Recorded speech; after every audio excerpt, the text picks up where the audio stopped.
हरे कृष्णा। हरे कृष्णा, दंडवत प्रणाम। हरे कृष्णा। हरे कृष्णा कृष्णमन प्रभु, दंडवत प्रणाम। हरे कृष्णा धर्मराज प्रभु जी, पंचांग प्रणाम। हरे कृष्णा दंडवत सभी को प्रणाम पंचांग माता जी। पंचांग प्रणाम माता जी, पंचांग प्रणाम। हरे कृष्णा सभी भक्तों को पंचांग प्रणाम।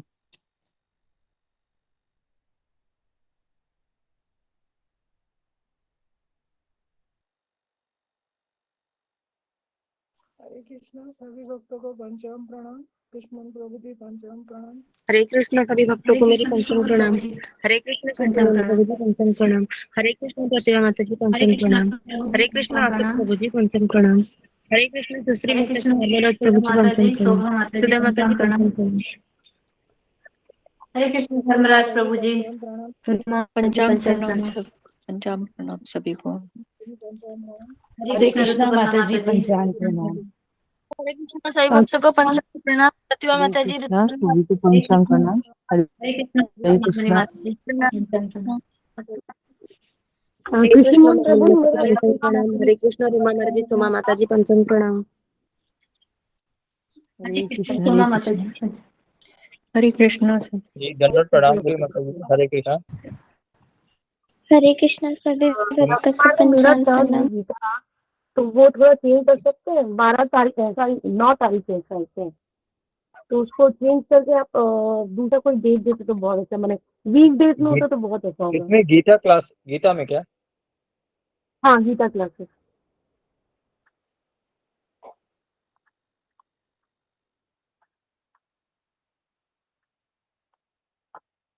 आप 11 को करेंगे? 11 जी चलेगा, चलेगा जी। तो क्योंकि मेरा 11 को है तो हम एक्सचेंज कर लेंगे। आप मैं ही मदद कर सकता हूँ, फिर दूसरे को क्यों रिक्वेस्ट करूंगा। ठीक है, एक्चुअली रविवार रहता है ना, तो सब कोई रहते हैं, और कल भी मेरा ही टर्न है, तो एक लाइन से पूरा हो जाएगा तो मेरा। हरे कृष्णा सभी को कोई बात नहीं, पंचांग मैं प्रणाम। चेक कर लेता हूँ। तो मेरा जिस दिन होगा उस दिन से आपको स्वाइप कर दूंगा, उस दिन का हम आपस में एक्सचेंज कर लेंगे जी। हरे कृष्णा। हरे कृष्ण, तो नवी माता जी दंडवत प्रणाम। गुरु हरे वंदना आप कृष्णा शुरू कर दीजिए। आपको हरे कृष्ण। पंचांग जी प्रणाम। जी जी। हरे कृष्ण सभी को पंचांग प्रणाम। हरे कृष्ण प्रभु जी सभी को हरे कृष्ण गुरु जी। श्री गुरु चरणों के पद्म केवल भक्ति संज्ञा वंदो पुनि सावधान मते जहारा प्रसादे भाई एव भव तोरिया जाए कृष्ण प्राप्ति हो जाए कृष्ण प्राप्ति हो जाए होए थे श्री गुरु चरण पद्म केवल भक्ति संज्ञा गुरुमुख पद्मा वाक्य चितते तोरिया एक आरे ना करियो मन आशा श्री गुरु चरणे रति एते उत्तम गति जे प्रसादे पूरे सर्व आशा সুলেখা মেয়েটাকে দেখো, মনে হয় সুলেখা মেয়েটা। हरे कृष्ण। चक्षुदान दिलो जय जन्म जन्म प्रभु से दिव्य ज्ञान हृदय प्रकाशितो दिव्य ज्ञान हृदय प्रकाशितो प्रेमा भक्ति सहज होते अविद्या विनाशे जाते प्रेमा भक्ति जहाँ होते अविद्या विनाशे जाते वेद गाई जहारा चरितो श्री गुरु करुणा सिंधु अधम जनर बंधु श्री गुरु करुणा सिंधु अधम जनर बंधु लोकनाथ लोकेर जीवना आहा प्रभु करो दया ते दो मोहे पद छाया आहा प्रभु करो दया दे दो मोहे पद छाया ऐसे दश दुष्क त्रिभुवना ऐसे दश दुष्क त्रिभुवना प्रभुपाद पतित पावन, प्रभुपाद पतित पावन। गुरुदेव ले लो शरण, गुरुदेव ले लो शरण। जय जय प्रभुपाद, जय जय जय प्रभुपाद, जय जय प्रभुपाद, प्रभुपाद प्रभुपाद। जय गुरुदेव, गुरुदेव, गुरुदेव। निताय गौर हरि बोल, हरि बोल, हरि बोल, हरि बोल। हरे कृष्णा, हरे कृष्णा। बहुत सुंदर बहुत माता जी, सुंदर, बहुत बहुत सुंदर, सारे हरे बहुत बहुत बढ़िया। सुंदर, हरे धन्यवाद। बोल, हरे हरे बोल,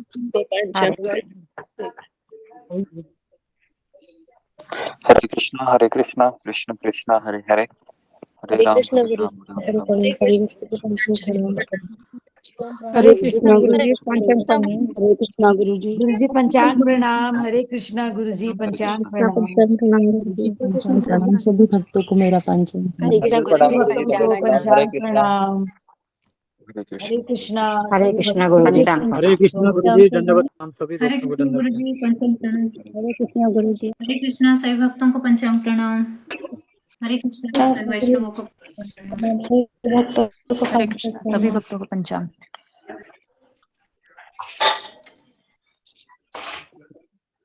ओके हरे कृष्ण। ओम अज्ञानतिमिरन्धस्य ज्ञानाञ्जनशलाकया चक्षुरुन्मीलितं येन तस्मै श्रीगुरुवे नमः। नमो ओम विष्णुपदाय कृष्णप्रेष्ठाय भूतले श्रीमते राधानाथ स्वामी नामिने। जय श्री कृष्ण चैतन्य प्रभु नित्यानंद श्री अद्वैत गदाधर श्रीवासादि गौर भक्तवृंद। हरे कृष्णा कृष्ण कृष्ण हरे हरे हरे राम राम राम हरे हरे। ओके, हरे कृष्णा, सबका स्वागत है सत्र में। तो हरे कृष्ण गुरु जी पंचम प्रणाम, सब भक्तों को पंचम प्रणाम। जी जी हाँ, तो आगे बढ़ने से पहले हम अनाउंसमेंट रहेगा और आज कल का जो हमने पाठ किया था उसके बारे में कौन बताएंगे। वो होने के बाद हम हनुमान जयंती के ऊपर हम आज और कल कुछ कथा करने का प्रयास करेंगे प्रभुपाद जी की कृपा से, गुरुदेव की कृपा से। ओके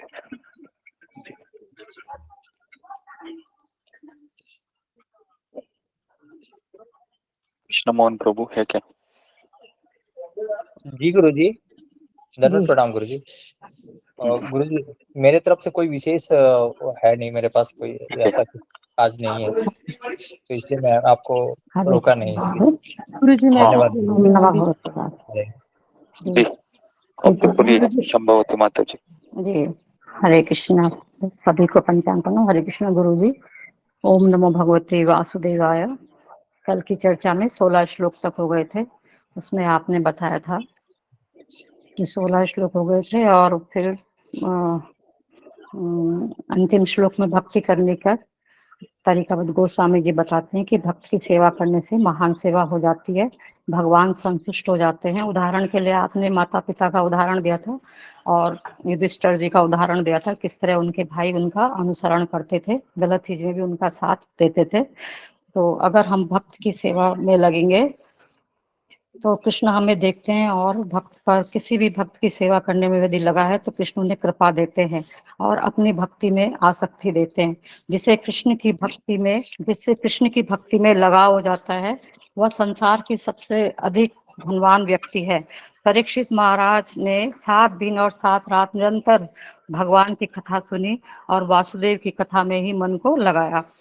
इतना बताने के बाद शौनक आदि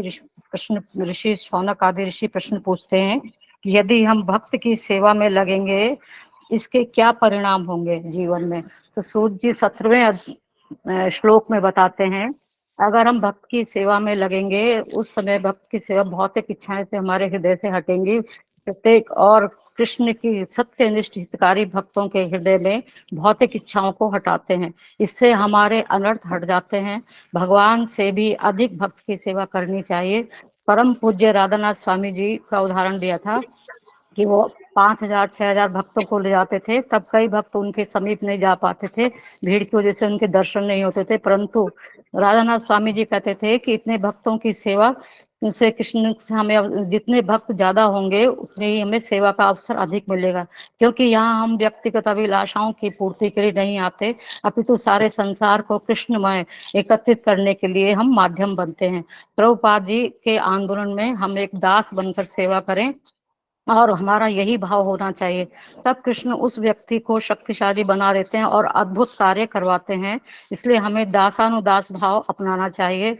गोलोक वृंदावन का भी यही भाव है। गोलोक वृंदावन में भी नीचे रहकर सेवा में आनंद मिलता है। फिर शौनक आचार्य ऋषि पूछते हैं कि हमें कथा में रुचि के लिए कैसी कथा सुननी चाहिए। तब 18वें श्लोक में सूत जी ने नष्ट प्रायश्य वाला श्लोक बोला और फिर सुनने के लिए कहा कि भागवत कथाओं में नियमित उपस्थित रहना चाहिए, ना आने पर पछतावा होना चाहिए, पूरा दिन प्राणहीनता का अनुभव होना चाहिए। कई बार किसी कारण से सत्र में उपस्थित न होने से मन बहुत कष्ट महसूस करता है और लगता है कि आज बहुत कुछ छूट गया। रोज भागवत की नियमित सुनने से तथा शुद्ध भक्त की सेवा से कई कष्ट, हृदय के दुख दूर हो जाते हैं और कष्ट कट जाते हैं। जो वासनाएं, इच्छाएं हमें कष्ट देती हैं वे दूर हो जाती हैं। दो प्रकार के भक्त होते हैं। व्यक्तिगत भक्त दो प्रकार के भागवत होते हैं। व्यक्तिगत भागवत जिसमें शील प्रभुपाद जी और राधानाथ स्वामी जी जैसे भक्त आते हैं, और दूसरा है ग्रंथ भागवत जो हम पढ़ते हैं। ये हमारे अवरोध को दूर करते हैं। ग्रंथ भागवत को समझने के लिए भी व्यक्ति भागवत की आवश्यकता होती है। इससे प्रेमा भक्ति जागृत होती है। शुद्ध भक्त की सेवा अर्थात उसकी आज्ञा का पालन करना। शौनक आदि ऋषि फिर पूछते हैं कि अगर हम नियमित कक्षा में रहते हैं तब क्या होगा।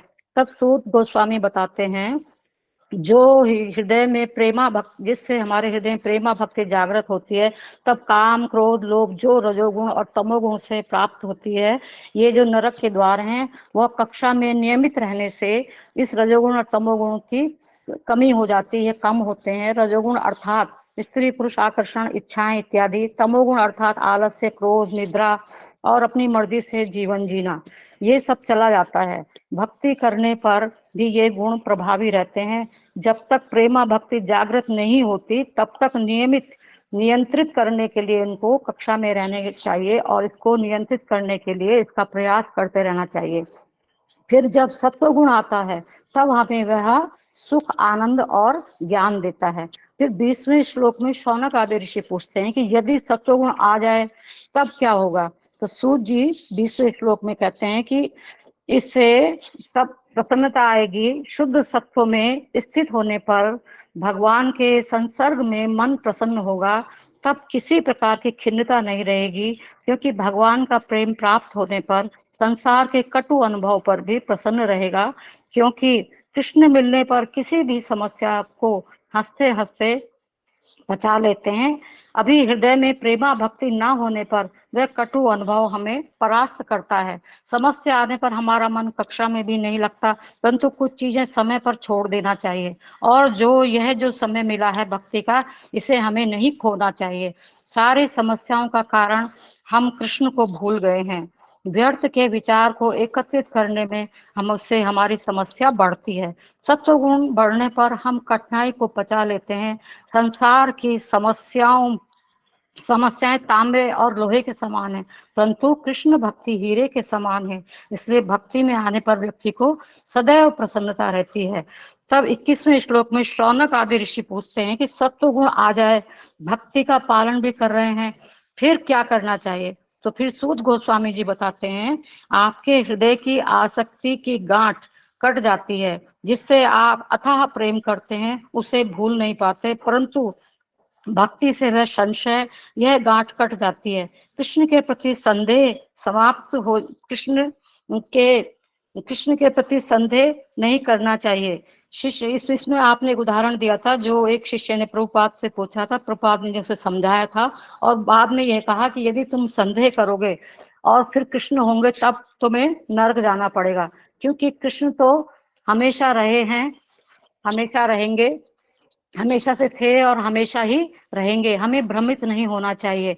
हर क्लास में और हर मंत्र में हम जो है वो हमें भगवान के करीब ला रहा है। इस भाव को रखकर ही भक्ति में हमारी आसक्ति की ग्रंथि कट जाती है। मनुष्य भगवान को स्वामी के रूप में देखता है और स्वयं को सेवक के रूप में रखकर सकाम कर्मों की श्रृंखला, आशा, अपेक्षा आदि समाप्त हो जाती है। सुनने तथा जीवन में उतारने पर ही भगवान हमें यह शक्ति प्रदान करते हैं। फिर शौनक आदि ऋषि पूछते हैं, इसके उदाहरण भी दीजिए।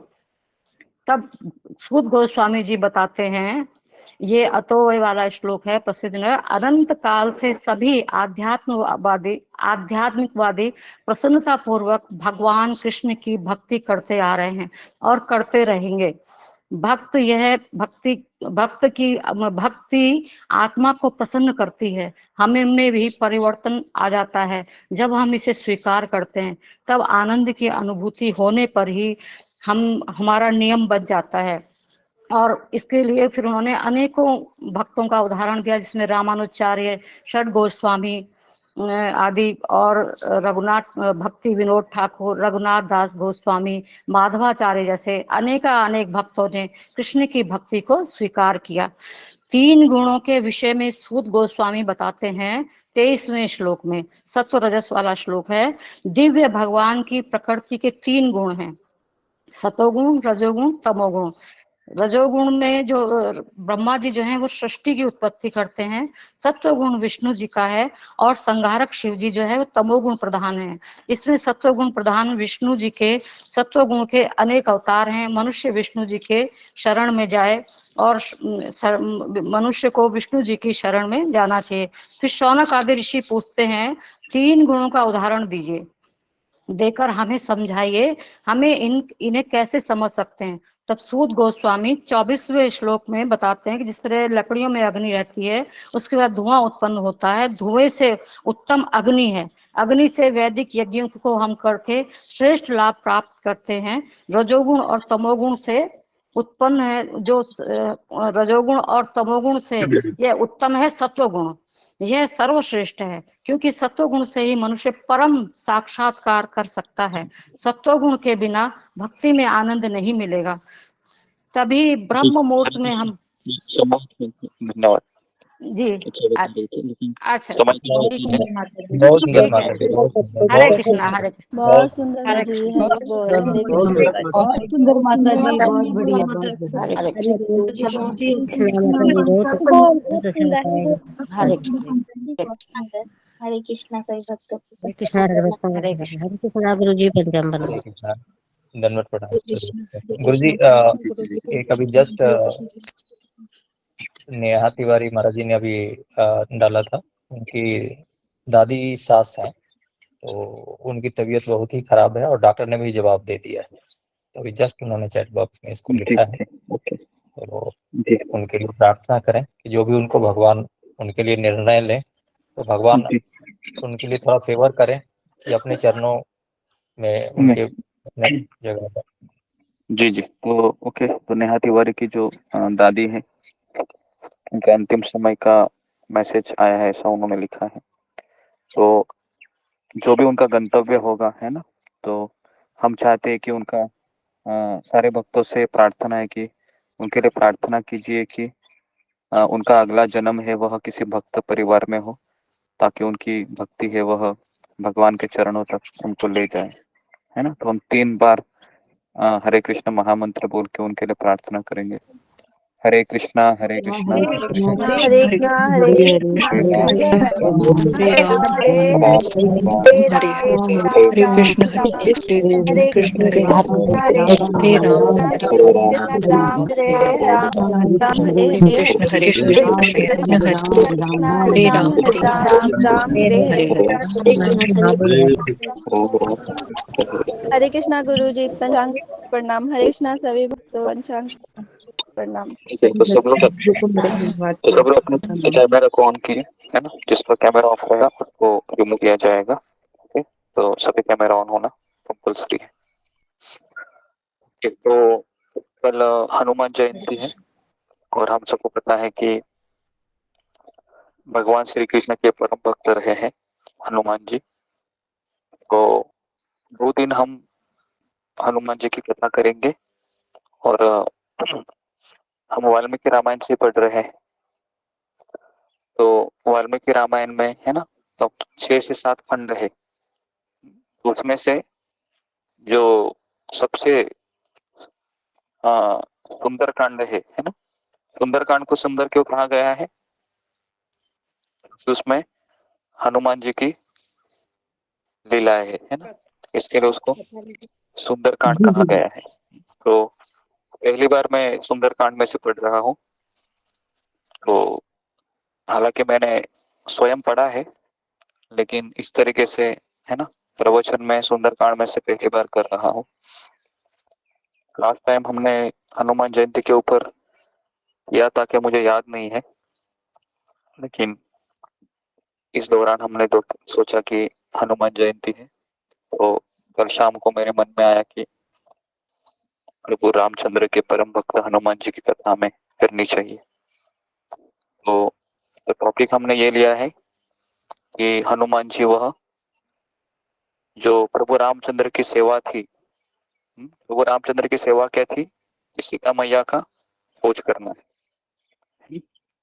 यह सेवा, ये सेवा थी। अभी मेरा यहाँ पर एक प्रश्न है, क्या प्रभु रामचंद्र सीता माता की खोज नहीं कर सकते थे? कर सकते थे अकेले, है ना? कर सकते थे गुरु जी। कर सकते थे, कर सकते थे, आसानी से कर सकते थे, इसमें कोई संदेह नहीं है, स्वयं भगवान है वो। तो फिर उन्होंने इस तरीके से पूरी वानर सेना को यह कार्य क्यों दिया? इसके पीछे भी कारण है, क्योंकि अगर सेवा नहीं रहेगी तो भक्त कैसे जीवित रहेगा? अगर सेवा नहीं है तो भक्त जीवित नहीं रह सकता। तो इसलिए है ना, रावण का सीता को अपहरण करके लेके जाना और फिर पूरी वानर सेना को एकत्रित करते हुए प्रभु है ना रामचंद्र कहते हैं सुग्रीव को, जो वानरों के राजा थे, कि आप अपनी सारी वानर सेना को अलग अलग दिशाएं में भेज दीजिए। तो 4 दल किए जाते हैं, है ना। उसमें से पूर्व दिशा में एक दल चला जाता है, पश्चिम दिशा में एक दल चला जाता है, उत्तर दिशा में एक दल चला जाता है, और दक्षिण दिशा में जो दल जाता है ना, उसके जो सेना नायक थे है ना, कौन थे वो? वह हनुमान जी, हनुमान जी। हाँ, सेना नायक मतलब सेना के गठ के जो मूल नायक थे, उनका नाम था जामवंत जी। जाम्बोन थे। और उनके मेन और प्रभु रामचंद्र को ये भरोसा था कि हनुमान जी ये कार्य कर सकते हैं। इसके लिए वहां पर ही प्रभु रामचंद्र ने एक अंगूठी दिया था, है ना, जो जब उनको सीता प्राप्त हो है ना, तब उनको जब वो पूछेगी तुमको कि मैं कैसे भरोसा करूं कि तुम राम के ही दूत हो, तो उनको ये अंगूठी दिखा देना, है ना, क्योंकि राक्षस कोई भी रूप ले सकते हैं। इसके लिए सीता माता के मन में काफी संदेह था जब हनुमान जी पहली बार उनको मिले थे। कई बार संदेह कर रही थी सीता, फिर हनुमान जी ने वो अंगूठी दिखाई, तब जाके सीता मैया को भरोसा हुआ। तो इसके लिए वो अंगूठी है ना, तो अंगूठी वो दे दी थी। और उसके पश्चात हम सबको पता है कि जो पूर्व, पश्चिम और उत्तर दिशा में जो वानर दल गए हैं वो निराश होकर लौट आते हैं, लेकिन जो दक्षिण दिशा में जो वानर का दल गया होता है, जिसमें जाम्बुवन है ना, नल, नील, अंगद और उसके बाद हनुमान जी ऐसे परमवीर थे, है ना। तो दक्षिण दिशा में जाते जाते जाते जाते अचानक उनको एक बड़ा ये दिखता है, समुन्द्र दिखता है ना। और वहां पर वो सोचते हैं कि है ना, हम कैसे अभी इस समुन्द्र को क्रॉस करेंगे। सबके मन में संदेह हो रहा था और उन्होंने सोचा कि क्रॉस करने का तो बात ही अभी तक नहीं हो रहा था, क्योंकि वो सोच रहे थे कि अभी दक्षिण दिशा तो समाप्त हो गई। तो उन्होंने सोचा कि अगर हम ऐसे ही चले जाएंगे तो सुग्रीव हमें मार डालेगा। सारे जितने भी वानर सेना थे उन्होंने ये निर्णय लिया कि हम राम की कथा करेंगे और यहाँ पर हम कुछ खाएंगे नहीं, कुछ पिएंगे नहीं, ऐसे उपोषण करने के लिए बैठ जाएंगे समुद्र के तट पर। तो राम कथा शुरू हो गई और वहां पर एक जटायु के भाई थे, क्या नाम था उनका? जटायु के भाई का नाम था संपाति। संपाति। संपाति वहां पर बैठे हुए थे। जैसे संपाति, बहुत आनंद हुआ संपाति को, क्योंकि अभी मुझे इतना भोजन करने को मिलेगा, कई दिनों से मैंने भोजन नहीं किया और ये वानर है यहाँ पर ऐसे बैठे हुए हैं। बहुत खुश थे वो। लेकिन जैसे राम कथा चल रही थी तो संपाति भी सुन रहे थे और अचानक जटायु का नाम आता है कि किस तरह से जटायु ने सीता माता को बचाने के लिए रावण के हाथों से मरना स्वीकार किया। जैसे ही सुनते हैं संपाति कि मेरे भाई जटायु का नाम ले रहे हैं, तुरंत संपाति बुलाते हैं और कहते हैं कि ये मेरे भाई जटायु का नाम आपने लिया, क्या हुआ जटायु को, मुझे बताओ, वो मेरा भाई था। तो जाम्बुवन कहते हैं कि क्षमा कीजिए, है ना, हे वीर गिद्ध, आपका भाई है वह रावण के हाथों मारा गया। तो जैसे ही उनको ये दुखद समाचार मिलता है, बहुत रोते हो, विलाप करते हैं। और फिर आपका यहाँ पर आने का क्या प्रयोजन है, वो पूछते हैं। तो जाम्बुवन बताते हैं कि हम सीता मैया की खोज के लिए यहाँ पर आए हैं, लेकिन अभी हम निराश हो गए हैं, हमें कोई आशा की किरण नहीं दिख रही है। तो इसलिए हमने फैसला किया है कि हम यहाँ पर ही बिना खाना बिना पीना करके से यहाँ पर ही हमारे प्राणों को त्याग देंगे। तो संपाति ने कहा कि मैंने देखा है ना, मैंने एक स्त्री को चिल्लाते हुए देखा है और वो इसी समुन्दर के रोड से ही जा रही थी और उसका नाम रावण है। और मुझे यकीन है कि जिसकी खोज में आप निकल पड़े हैं वो सीता मैया उसी लंका में रावण ने रखी होगी। जैसे ये न्यूज मिलती है, सारे वानरों में उत्साह आने लगता है और सारे वानर का स्वभाव पता है ना क्या होता है, जैसे उनको आनंद होता है ना, उछलते हैं वो बहुत, ऐसे गदा लेके उछलने लगे, है ना। अचानक सारे जितने भी सेना थे सब में आनंद का, है ना, माहौल फैल गया। और फिर सबके मन में प्रश्न आया। क्या प्रश्न आया कि अभी, है ना, किस तरह से इस समुन्दर को पार किया जाए, है ना, कैसे पार किया जाए। तो निराशजनक स्थिति में हमें हमेशा आशावादी होना चाहिए। ये सीख हमको यहाँ पर सीखने को मिलती है ना। निराशा में कभी हमको ये नहीं होना चाहिए। देखिए, भक्ति का सबसे बड़ा अवरोधन क्या है? हम जब निराश होते हैं, अगर हमसे कोई पाप होता है और अगर हमसे कोई गलती होती है, कोई बात नहीं, हम वापस, है ना, अपनी गलती को सुधार के वापस माला को पकड़ लेंगे। लेकिन अगर हम निराश हो गए भक्ति मार्ग में, वो हमारी सबसे बड़ी डिफीट होगी, सबसे बड़ा हमारा पराजय होगा। क्योंकि निराश व्यक्ति मतलब क्या है? उसने श्रद्धा को खो दिया है, अपने जीवन में श्रद्धा को खो दिए, वो निराश हो गए हैं। तो इसके लिए कभी भी निराशा हमें अगर स्पर्श करती है तो हमें क्या करना चाहिए? हमें हमारे भक्ति का वो दिन याद करना चाहिए जिस दिन मैं बहुत खुश था, जिस दिन मैं बहुत खुश थी, है ना। वो दिन आपको याद करना चाहिए।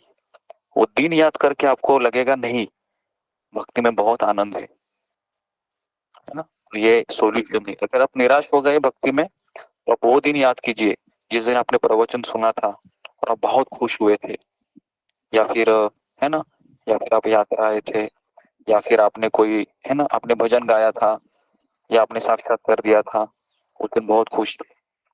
वो दिन आपको याद करना है जब हम निराश होते हैं तो। ओके, यहाँ पर भी हम देखते हैं कि पूरी वानर सेना निराश हुई थी। जाम्बुवन भी निराश हुए थे, नल, नील, अंगद, हनुमान सब निराश होकर बैठे थे। लेकिन उस निराशा में भी उन्होंने क्या किया? राम कथा को शुरू किया।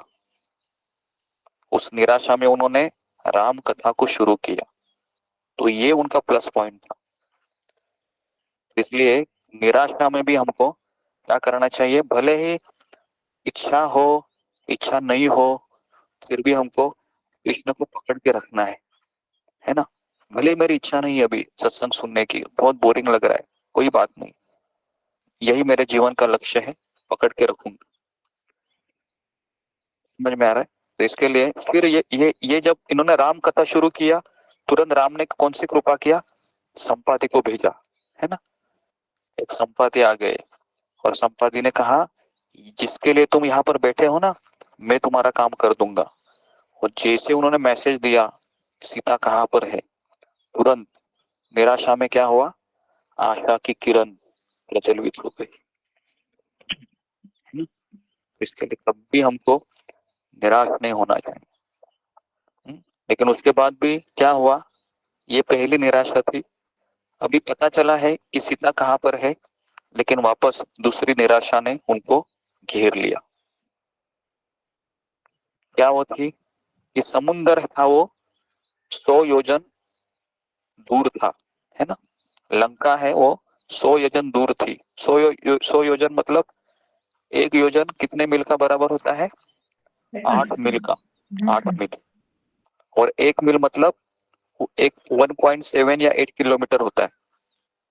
समझ में आया? 1 मील मतलब 1.6 1.7 किलोमीटर अप्रोक्सीमेटली होता है। तो इसका अर्थ है कि कम से कम मुझे ऐसा लगता है कि 1200-1300 किलोमीटर ये लंका उस समुद्र मार्ग से दूर थी, है ना। हम जब मर्चेंट नेवी में जब हम काम कर रहे थे, तो हम एक बार अमेरिका से निकल गए थे और हमको सुएज कनाल तक जाना था, है ना, अफगानिस्तान के आसपास। हमने पहली बार वो जो जहाज था वह लंका और जो जो कन्याकुमारी का जो तट है ना, उसके बीच में, है ना, उन्होंने वो जहाज नहीं लिया। तो मुझे आश्चर्य हुआ कि वहां से क्यों नहीं आपने जहाज लिया। तो उन्होंने कहा, कैप्टन ने, कि इधर जो पानी का गहराई ये बहुत कम है, बहुत सारे पत्थर है। तो इसलिए उन्होंने फिर लंका के वो साइड एक दूर से उन्होंने वो जहाज को मोड़ा था, मुझे याद है ना। क्योंकि मुझे तब ऐसा लगा था कि जो वानर सेना ने जो, है ना, पत्थर डाले थे, है ना, वो अभी भी उधर ही, है ना, रहेंगे। क्योंकि उनको जहाज में सब दिखता है कि पानी की गहराई कितनी है, कितने पत्थर है, कहाँ पत्थर है ना, उस मशीन में। तो इस तरीके से हनुमान के दल ने समुद्र के तट पर पहुंचने तक, है ना, सीता को हर जगह खोजा था। लेकिन निराश होकर उन्हें सभी ने मरते दम तक अनशन करने का फैसला भी किया था। आशा का टूटना जीवन की सबसे बड़ी बाधा है। आशा का टूटना जीवन की सबसे बड़ी बाधा है। बदनसीब वो नहीं जो मुश्किलों का सामना करते हैं या जिनके पास सुविधाएं नहीं होती, बल्कि वो होते हैं जो उम्मीद को खो चुके हैं, जो आशा को ही खो चुके हैं, है ना। कभी कभी मन में अगर ऐसा विचार आएगा, आप भक्ति कर रहे हैं ना, माया आपके मन में ऐसा विचार डालेगी, कुछ नहीं हो सकता तेरा, छोड़ दो, बहुत प्रॉब्लम है इधर, है ना घर का ना घाट का, ऐसा तुम्हारा परिस्थिति होने वाला है। देखो कृष्ण कभी मिलेंगे पता नहीं है, और तेरे अनर्थ भी बहुत है अभी। क्रोध तुमको सता रहा है, काम तुमको सता रहा है, लोभ तुमको सता रहा है, ईर्ष्या तुमको मार रही है ना, और घर वाले भी तुमको परेशान कर रहे हैं, है ना। और कृष्ण कहाँ है? कृष्ण दिखाई दिया है क्या? ये केवल प्रवचन सुन के तुम पागल हो गया है। कौन बोलेगी? माया बोलेगी। समझ में आ रहा है आपको? ये होगा, सबके साथ होगा, ये मेरे साथ भी हुआ है ना। गुरुजी मेरे सबके साथ हो साथ होगा। रही है। गुरु जब भी हाँ, गुरु जी सबके हो साथ। रहा है, ये हमारे साथ हो रहा है। हाँ हो रहा है, सबके साथ होता है ये, है हो ना? रहा है अगर आप इस पड़ाव से जा रहे हैं झेल तो रहे समझने का, इसको याद करने का, समुद्र, है ना, संपाति, हनुमान जी, सारे भक्त के जीवन में ये होता है। हम निराश हो जाते हैं, सोचते हैं क्या होने वाला है मेरे जीवन में, पहले मेरा जीवन कैसा था, ये प्रवचन सुन के मैं पागल हो गई, क्या पागल हो गया, अभी मैं क्या करूं, कृष्ण तो दिखाई नहीं दे रहे, ये व्यक्ति दिखाई देता है, स्टीरियोटाइप पे ऐसे विचार आ सकते, लेकिन हमको निराश नहीं होना है ना, निराश नहीं होना है। तो यही हमको यहाँ पर एक सीख मिलती है कि हमको आशा को खोना नहीं है। तो जटायु के भाई थे संपाति ने, है ना, उन्होंने मैसेज दिया, कहा कि रावण लंका में रहता है। अभी जब उस समुद्र को देखा तो वानरों की निराशा को देखकर पहले तो अंगद ने कहा कि निराशा ही असफलता का मूल कारण है, और जो कोई भी सीता को बचाने के लिए 100 योजन छलांग लगाने के लिए तैयार था, कहा कि आप सभी वानर सेना है, आप सबको छलांग लगाना आता है, तो कृपया करके आगे आइए। कौन 100 योजन छलांग लगा सकता है और लंका में जाकर सीता मैया का पता लेकर आ सकता है? आइए, सामने आइए। कुछ बंदर आगे आ गए। कुछ बंदरों ने कहा कि मैं 10 योजन, किसी ने कहा 20 योजन, किसी ने कहा 30 योजन, किसी ने कहा 40 योजन में कूद सकता हूं, लेकिन 100 योजन की छलांग लगानी थी।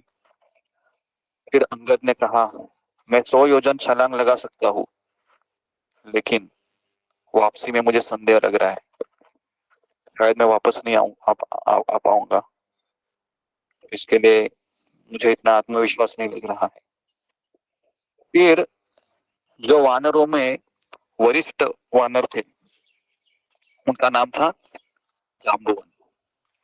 जाम्बुवन ने तब कहा चिंता मत कीजिए, हमारे पास एक व्यक्ति है जो गरुड़ के समान है, वो अकेले ही हमारे मिशन को पूरा कर सकता है। तो सारे वानर सेना ने कहा कौन है वो, कौन है? जाम्बुवन ने कहा हमारे हनुमान जी। हनुमान जी को भी लगा तो मैं कैसे कर सकता हूँ, क्योंकि हनुमान जी को शाप दिया गया था। पता है आपको कि हनुमान जी को एक शाप दिया गया था, क्योंकि हनुमान जी है ना नटखट, हाँ, बालपन में बहुत नटखट कार्य करते थे। तो अपनी कई शक्ति ऋषियों में ने कहा भूल जाते हैं। कि तुम तुम्हारी शक्ति को भूल जाओगे, सारी शक्ति को भूल जाओगे। और फिर कहा कि अगर तुमको कोई याद करवाएगा ना, तब तुमको सारी शक्ति याद आएगी। और ये जाम्बुवन को पता था, है ना। तो जाम्बुवन ने हनुमान को कहा हनुमान, तुम्हारे पास वो असाधारण शक्ति है, याद करो तुमने एक बार सूर्य को निगलने के लिए छलांग लगाई थी, याद करो। तो हनुमान जी को सब याद आ रहा था, है ना। जाम्बुवन है वो हनुमान जी को सब अपनी शक्ति को अवगत करा रहे थे, है ना। तो जाम्बुवनी थे जिन्होंने हनुमान को प्रेरित किया, है ना। तो यहाँ पर हम देखते हैं एक गुरु होता है ना, वो शिष्य की ताकत को पहचान सकता है। कभी कभी शिष्य है वो अपनी ताकत को पहचान नहीं पाता है ना। तो पूरी वानर सेना के लिए हीरो कौन थे? हनुमान जी थे। लेकिन हनुमान जी के लिए हीरो कौन थे? राम जी। राम जी। राम जी नहीं, जाम्बुवन थे, क्योंकि जाम्बुवन ही तो अवगत कराया, है ना। जाम्बुवन एक गुरु थे, मतलब गुरु की तरह थे हनुमान जी की, क्योंकि हनुमान जी तो भूल गए थे अपने आप को। लेकिन जब गुरु जीवन में आते हैं जाम्बुवन की तरह, तो जाम्बुवन क्या करते हैं, उसको पंखा करते, फैन करते, उसके अंदर जो शक्ति है ना, फिर वह अद्भुत कार्य करता है। तो इसके लिए कि जैसे ही गुरु जीवन में आ रहा है तो वो कहता है कि तुम कौन हो? तुम भगवान के अंश हो, तुम स्त्री नहीं हो, तुम पुरुष नहीं हो, तुम अमेरिकन नहीं हो, तुम मैनेजर नहीं हो, तुम कौन हो? तुम भगवान के दास हो, पहचानो। तुम करोड़ों जन्म से इस तरह से भटक रहा है, बस करो अभी, कितना और भटकेगा, चलो भगवान की सेवा करो। तो गुरु है वह शिष्य को फिर भगवान की सेवा में लगाता है, और फिर वह अद्भुत अद्भुत कार्य उससे होते हैं।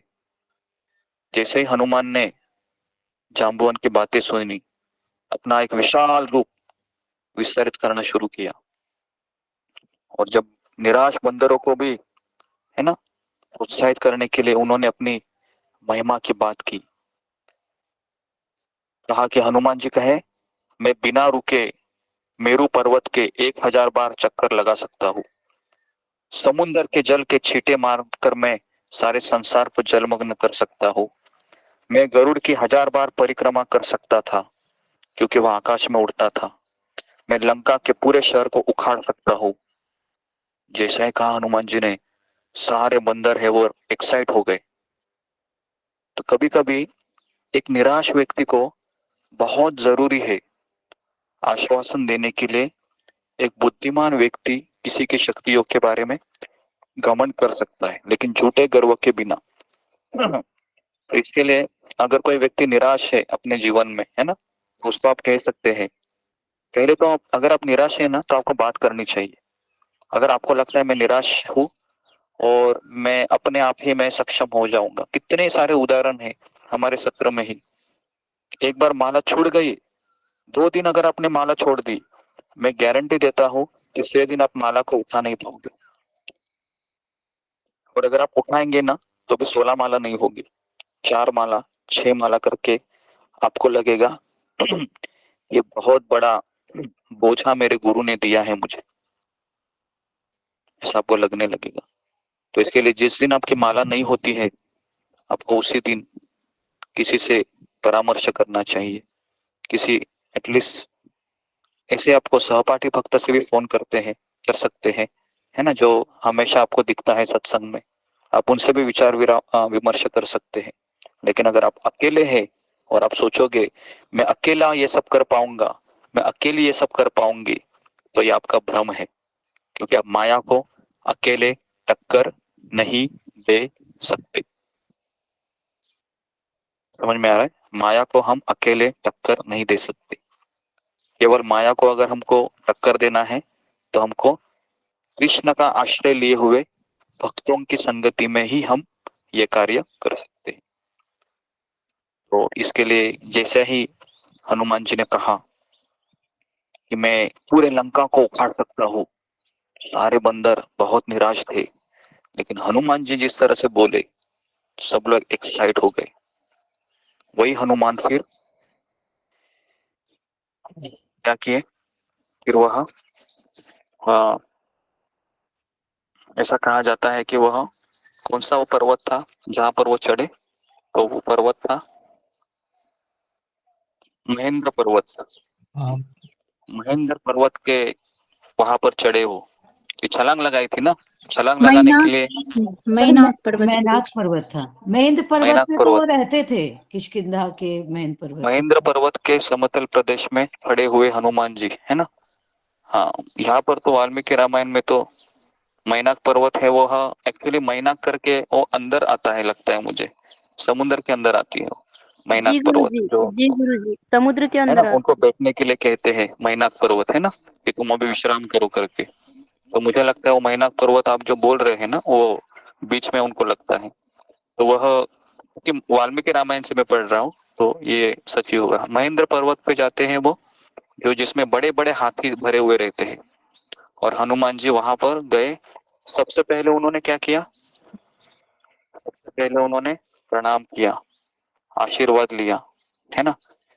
किनका आशीर्वाद लिया उन्होंने, तो ऐसा कहा जाता है कि उन्होंने सबसे पहले प्रणाम किया ब्रह्मा जी को, फिर सूर्य को, फिर इंद्र को, फिर पवन देव को, है ना, प्रणाम किए।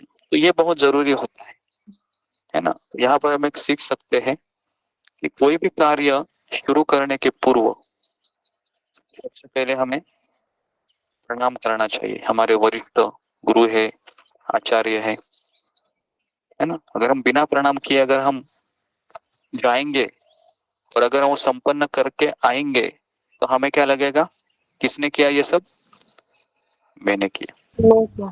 और अगर हम प्रणाम करके जाते हैं, तो हम क्या बोलेंगे, किसने किया ये, इन्होंने आशीर्वाद दिया था ना, भगवान ने इसके लिए हो गया। समझ में आ रहा? ये बहुत बड़ी सीख है हमें। कोई भी कार्य करने के पहले हमें भगवान को प्रणाम करके ही, या गुरु को प्रणाम करके, या आचार्यों को प्रणाम करके ही हमें उस कार्य के लिए आगे बढ़ना है। तो ये सीख हमको हनुमान जी यहाँ पर दे रहे हैं, है ना। और उसके बाद उन्होंने अपने शरीर को असीमित रूप से बड़ा किया, है ना। और फिर समुन्द्र के देवता की आज्ञा से ही, है ना, हनुमान जी फिर मैनाक पर्वत जी, तो भी यहाँ पर आया है। मैनाक पर्वत को, है ना, उन्होंने, मैनाक पर्वत के बाद में आता है। जैसे ही समुन्द्र को पार करने के लिए वह वहां पर गए, महेंद्र पर्वत, उन्होंने छलांग लगाई फिर, और उन्होंने अपने वानरों से कहा छलांग लगाने के पहले कि अभी मैं तीव्र गति से लंका में जाऊंगा और वहां पहुंचकर सीता जी की खोज करूंगा, और यदि वहां भी उनका पता नहीं चला तो रावण को बांधकर रामचंद्र जी के चरणों में लाकर पटक दूंगा। आप विश्वास रखें, सीता के साथ में लूटूंगा, अन्यथा रावण सहित पूरी लंका को उखाड़ कर लाऊंगा। जब कौन कहते हैं? हनुमान जी कहते हैं। किसे कहते हैं? अपने वानर मित्रों को, है ना। तो अभी आपको लग सकता है ये कैसे हो सकता है ना? तो ये क्यों इतना ऐसा इतने बड़े बड़े बातें क्यों कर रहे थे हनुमान जी? क्योंकि उनको किस पे विश्वास था? प्रभु रामचंद्र पे विश्वास था, राम जी पे। है ना। हाँ, अपने ऊपर विश्वास नहीं था उनको प्रभु रामचंद्र की भक्ति के ऊपर विश्वास था। उस विश्वास के बल पर वो ये सब कार्य के लिए, है ना, मैं इतना करूंगा वो कह रहे हैं। तो इतना कहकर हनुमान जी आकाश में उछले और अत्यंत तीव्र गति से लंका की ओर चले। उनके उड़ते ही उनके झटके से सारे वृक्ष है पृथ्वी से उखड़ गए और वे भी उनके साथ उड़ने लगे। फिर थोड़ी दूर तक उड़ने के पश्चात वे वृक्ष एक एक करके समुद्र में गिरने लगे, है ना। और तीव्र गति से उड़ते हुए महाकपि पवन सुत ऐसे प्रतीत हो रहे थे कि जैसे वे महासागर एवं अनंत आकाश का आचमन करते हुए उड़े जा रहे थे, है ना।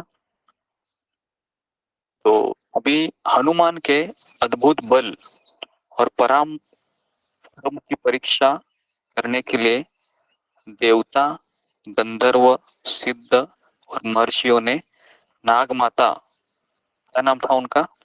नाग माता का नाम था सुरसा। पहला सुरसा आती है पहला। तो सुरसा को कहा कि, है ना, कि तुम जाओ और इनकी परीक्षा ले लो कि ये कर पाएगा या नहीं कर पाएगा। तो इस तरीके से एक विशाल राक्षसी समुद्र से उनके मार्ग को अवरुद्ध करते हुए निकल पड़ी। उसने हनुमान से कहा, मुझे भगवान ब्रह्मा ने वरदान मिला है कि मेरे सामने जो कुछ भी आए मैं उसको खा सकती हूँ। हे महान वानर, अब तुम्हें मेरे खुले मुंह में प्रवेश करना चाहिए।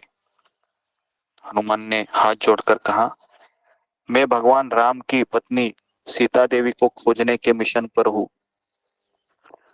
है ना। मैं उस मिशन को पूरा करने के पश्चात प्रभु रामचंद्र को समाचार देकर मैं वापस लौटूंगा और फिर मैं तुम्हारे मुख में प्रवेश करूंगा।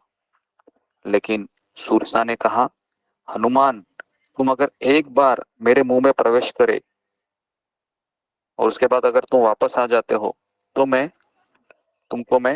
रोकूंगी नहीं। तो हनुमान ने क्या किया? ठीक है। तो हनुमान ने क्या किया? अपने शरीर को 10 योजन चौड़ा कर दिया। 10 योजन चौड़ा मतलब आप सोच सकते हो कम से कम 80, है ना, 100 किलोमीटर लंबा।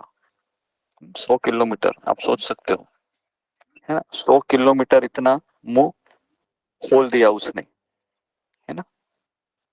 लेकिन जैसे ही हनुमान जी ने देखा इतना बड़ा मुंह है, उन्होंने भी अपना साइज बढ़ा दिया। फिर सुरसा ने 20 योजन तक फैला अपना मुंह। फिर हनुमान ने क्या किया? अपने शरीर को 30 योजन तक फैला लिया। इस प्रकार वे दोनों बढ़ते ही गए और जब सुरसा ने अपना मुख 100 योजन तक फैला लिया। तो हनुमान क्या किए, तुरंत एक अंगूठे के आकार के हो गए और उसके मुंह में घुस गए और जल्दी से बाहर निकल आए। और जब ब्रह्मा जी की वरदान की शर्त पूरी हो गई तो फिर हनुमान जी ने सुरसा से कहा कि मैंने तुम्हारी शर्त को पूरा किया है, अभी आप मुझे जाने दीजिए। सुरसा हनुमान जी की बुद्धि से काफी प्रभावित हो गई और प्रसन्न हो गई कि हे प्रिय हनुमान, आप बहुत बुद्धिमान है। देवताओं ने मुझे तुम्हारी परीक्षा लेने के लिए भेजा था। मैं तुम्हें आशीर्वाद देती हूँ कि तुम प्रभु रामचंद्र की सेवा में सफल हो जाओगे। तो ये पहली बाधा थी। तो सेवा में बाधा आती है तो सेवा करने में बाधा आती है। ऐसा नहीं कि सेवा मिल गई तो अभी बस फूलों की, है ना, फूलों की गद्दी से मुझे अभी चलना है, ऐसा नहीं है। हमको कांटों से चलना पड़ता है सेवा करने के लिए।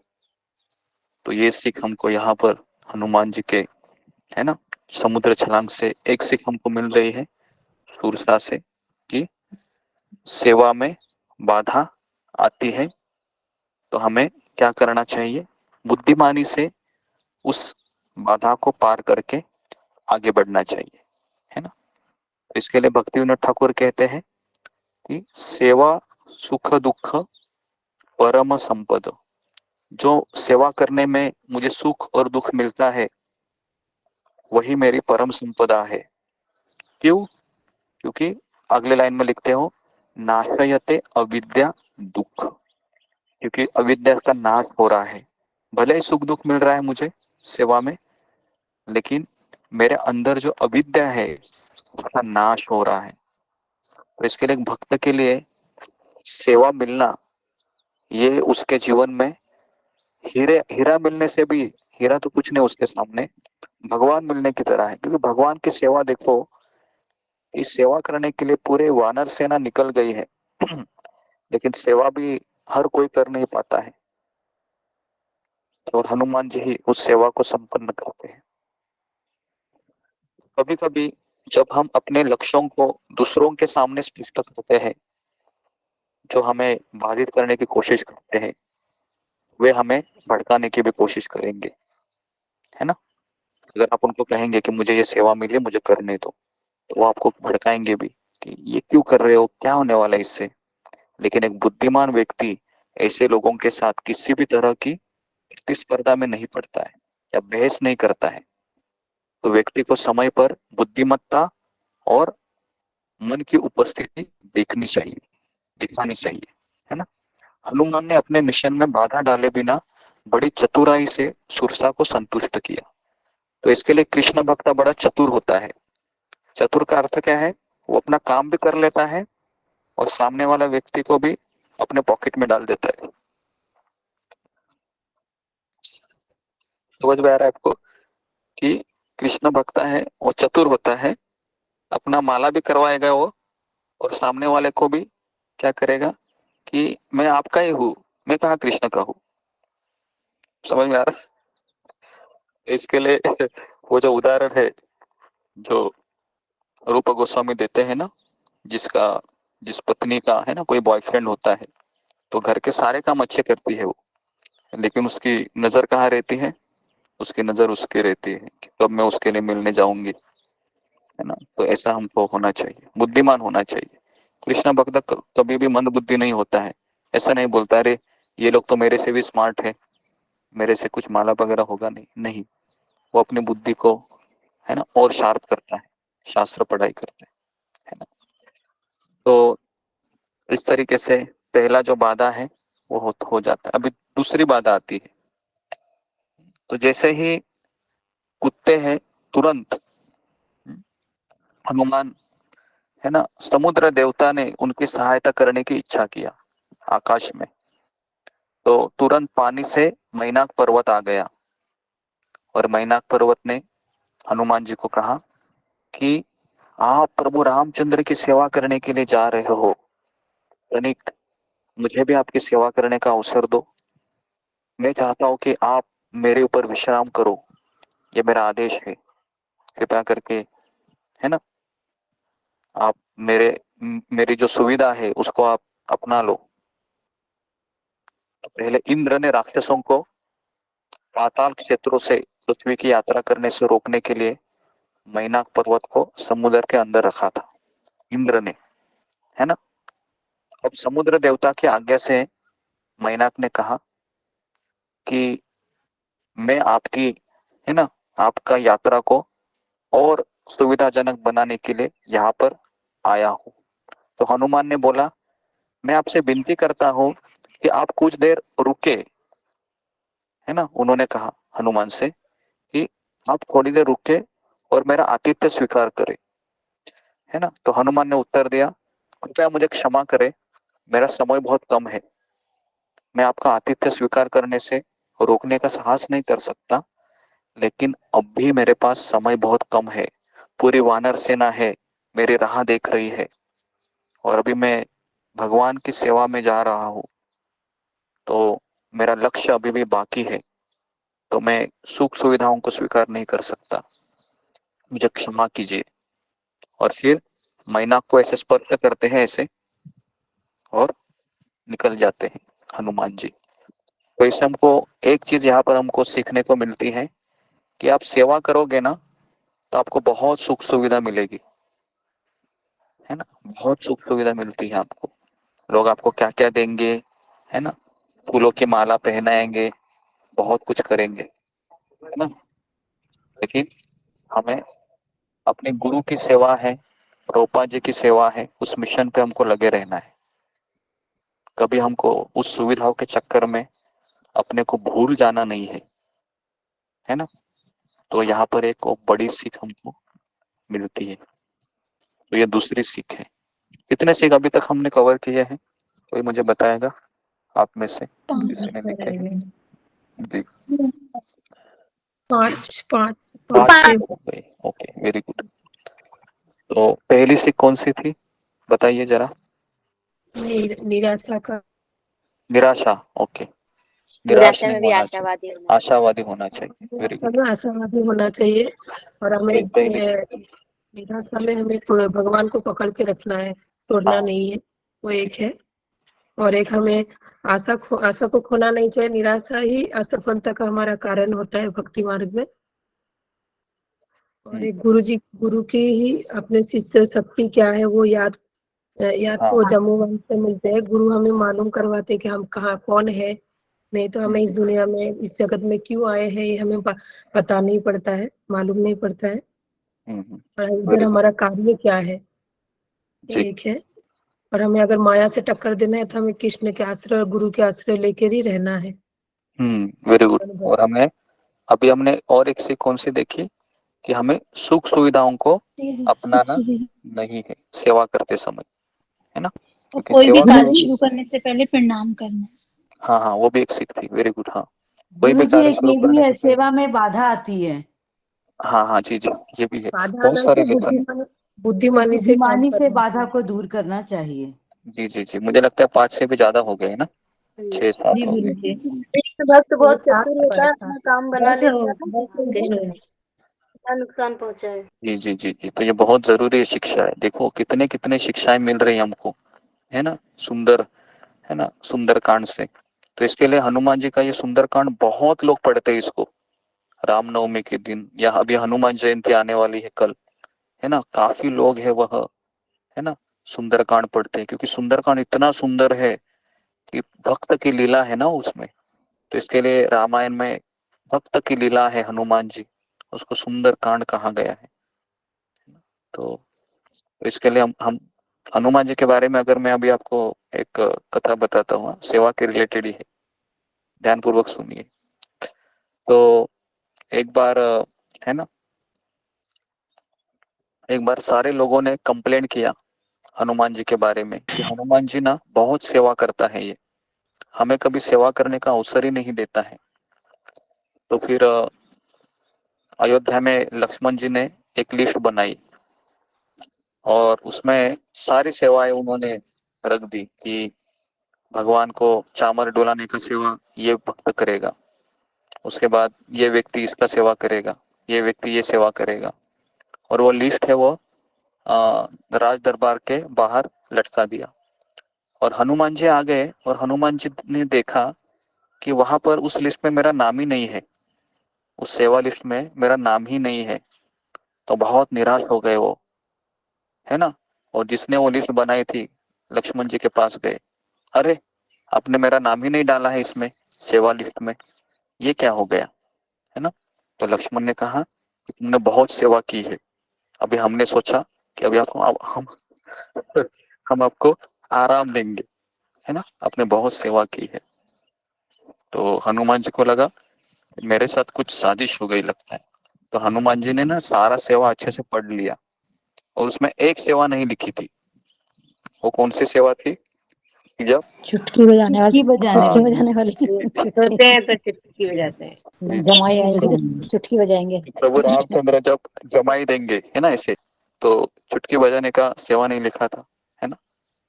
तो लक्ष्मण जी को कहा हनुमान जी ने कि अपनी ये सेवा डाला ही नहीं है और ये सेवा भी मैंने खोज निकाला है, तो इसमें मेरा नाम आना चाहिए।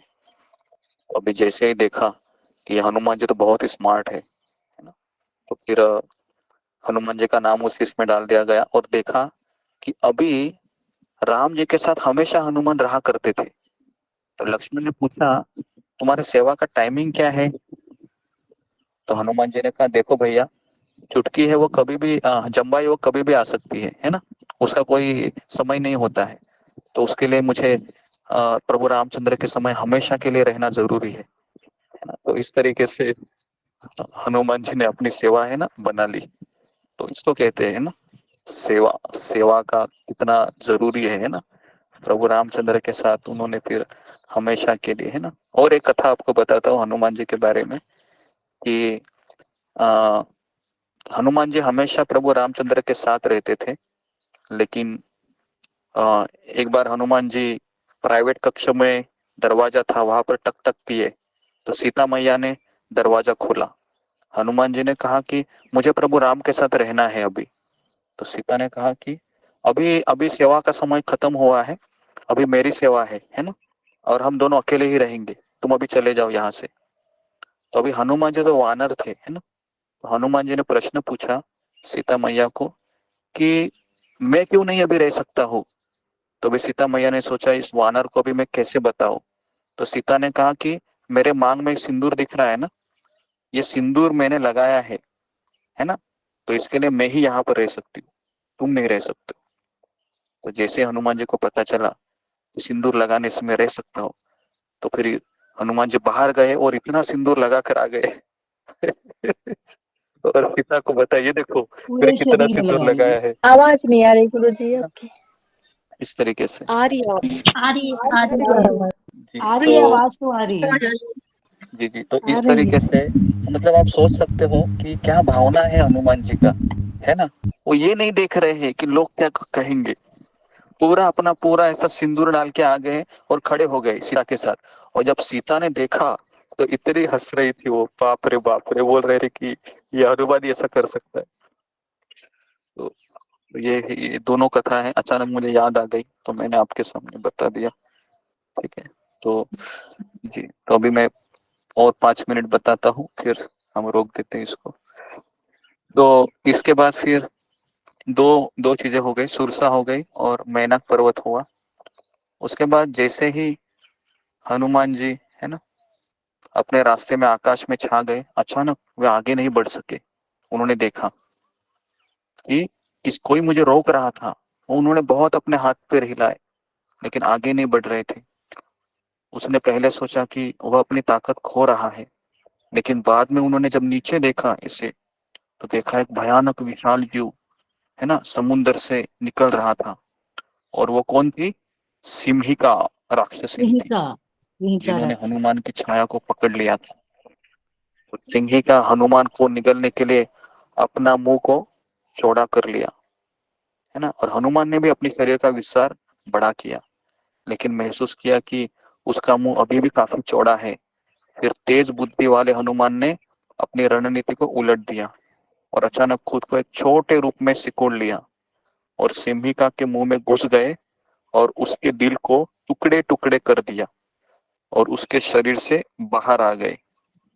इसके बाद उन्होंने अपनी विस्तारित आकार को फिर से शुरू किया और अपनी यात्रा जारी रखी। जैसे सिमिका का जल में मर गई, देवगणों ने हनुमान की विजय का गुणगान किया। सिम्हिका ये ईर्ष्या का प्रतिनिधित्व करती है ना, क्योंकि वो हनुमान जी की प्रगति को रोक रही थी, है ना। तो ऐसे लोग मिलेंगे हमारे इस मार्ग में, कई लोग आपको मिल सकते हैं जो आपको भगवान के मार्ग तक आगे बढ़ने नहीं देंगे, आपको वो खींच लेंगे या आपको रोक लेंगे। तो ये कौन है? ये सिम्हिका है, ये जितने भी लोग हैं वो, क्योंकि वो भी सिम्हिका भी क्या कर रही थी? हनुमान जी को रोक रही थी। तो इसके लिए ईर्ष्या है, ये हमारे प्रगति को रोक देता है। जैसे अभी हम चल रहे हैं, रोज कथा सुन रहे हैं, 16 माला कर रहे हैं, सुबह उठ रहे हैं, लेकिन जैसे ही माया को पता है कि इसको कौन से भक्त से प्रॉब्लम है, तो माया क्या करती है?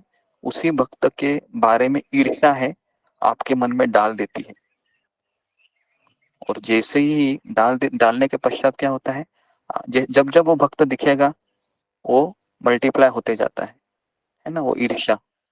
तो इसके लिए ईर्ष्या है, ये सबसे भयानक बीमारी है भक्ति मार्ग में।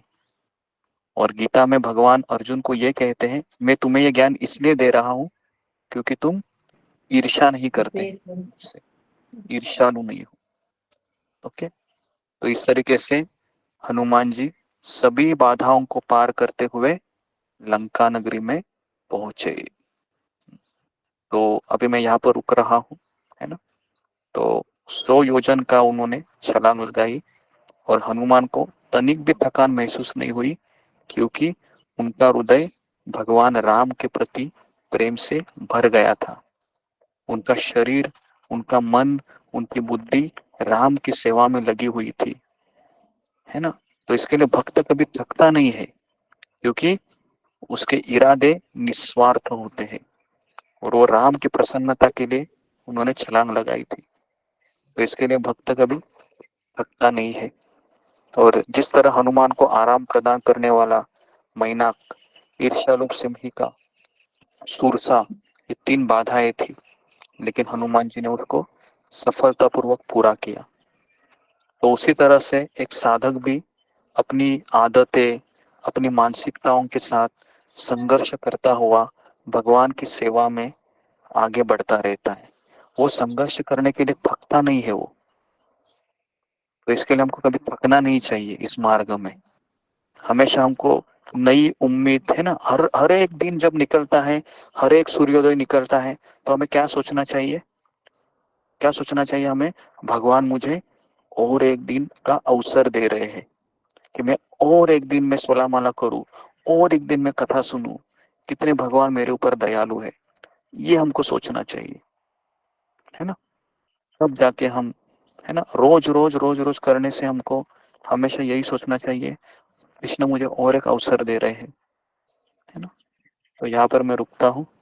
ओके, तो आज हमने इतना ही कवर किया। कल हम आपको प्रभु राम, हनुमान जी किस तरीके से सीता मैया की खोज करते हैं और वापस राम जी को मिलते हुए किस तरह से विनम्रता से वो मैसेज देते हैं, ये कल हम, है ना, देखेंगे। कल हनुमान जयंती भी है। तो कैसी लगी आपको आज की कथा? अच्छी लगी? बहुत अच्छा, बहुत सुनते सुनते जाओ, सुनते। धन्यवाद। बहुत अच्छा लगे। बहुत अच्छा लगा। ओके, तो मैं यहाँ पर धन्यवाद गुरुजी। रुकता हूँ। ठीक है, कृष्णा हरे हरे कृष्णा हरे कृष्णा हरे कृष्ण हरे कृष्णा कृष्ण हरे हरे राम राम प्रभु जी पंचांग प्रणाम। मेरा पंचांग प्रणाम। माता जी, उषा माता जी, हरे कृष्ण जी, हरे कृष्ण माता जी, हरे कृष्ण सारे भक्तों को